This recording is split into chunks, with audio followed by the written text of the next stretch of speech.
Hi everyone, it's Colin again, and we are looking at day 2 of our Take 5s, and today we're looking at Matthew chapter 27.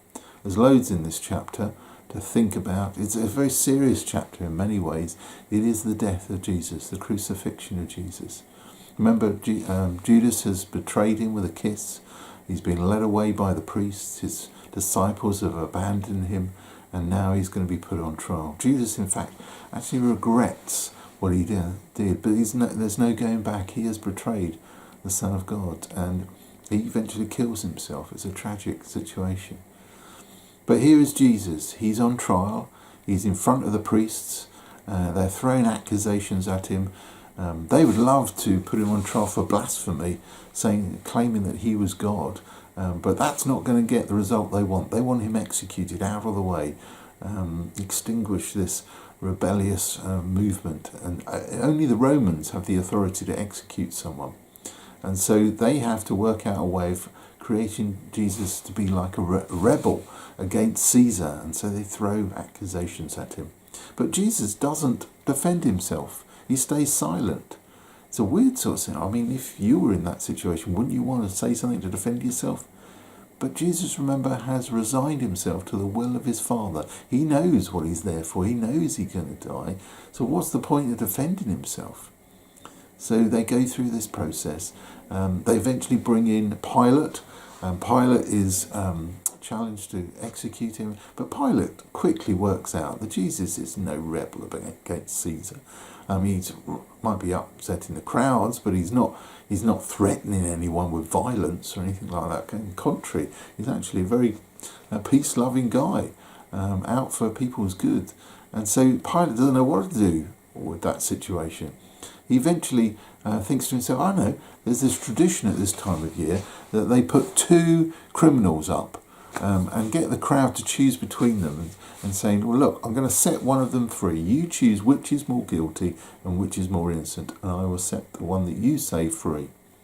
Well, the priests are up for this. They rally the crowd. They guide them towards claiming Barabbas, this other criminal, this murderer. They want him to be set free. And so Pilate has no choice. Jesus is to be executed. But just as a sign of his discontent with the whole situation, he gets a bowl of water and washes his hands and says, look, my hands are clean. I am quite literally washing my hands of Jesus' death. It's on you. And so Jesus is led away by the soldiers. He's beaten, he's whipped, he's mocked, and he's so badly off by the end of this that he can't manage to carry his own crossbeam to the cross, which is the tradition. They would carry the form of execution, the beam, to the place of crucifixion. But Jesus can't even manage that. So they pull in this guy called Simon, who helps the situation, forcing him to carry it for Jesus. Well, eventually Jesus is crucified, and he suffers, and the crowds mock him. But at 3 o'clock, the whole country seems to go quiet. The atmosphere changes. It goes dark, and it's picturesque of the fact that a picture of the fact that God is laying the sins of the entire world and for the entire history of mankind onto the back of Jesus.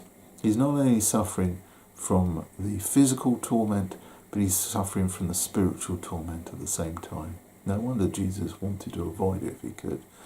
But he was resigned. He would do the Father's will no matter what, so that we had a chance to come back into a relationship with God the Father. And to symbolise this whole scene, Matthew includes this story of, in the inner sanctum of the temple, something really unusual happens. As you get to the Holy of Holies, there's a barrier, a curtain, massive, long, tall curtain that no one can reach the top of. And that curtain that creates a barrier between us and God is ripped from top to bottom. Interestingly, not bottom to top, but top to bottom. As if God, the Father himself, has ripped that curtain apart to make a new way for us to communicate with him. Jesus' death has made that difference.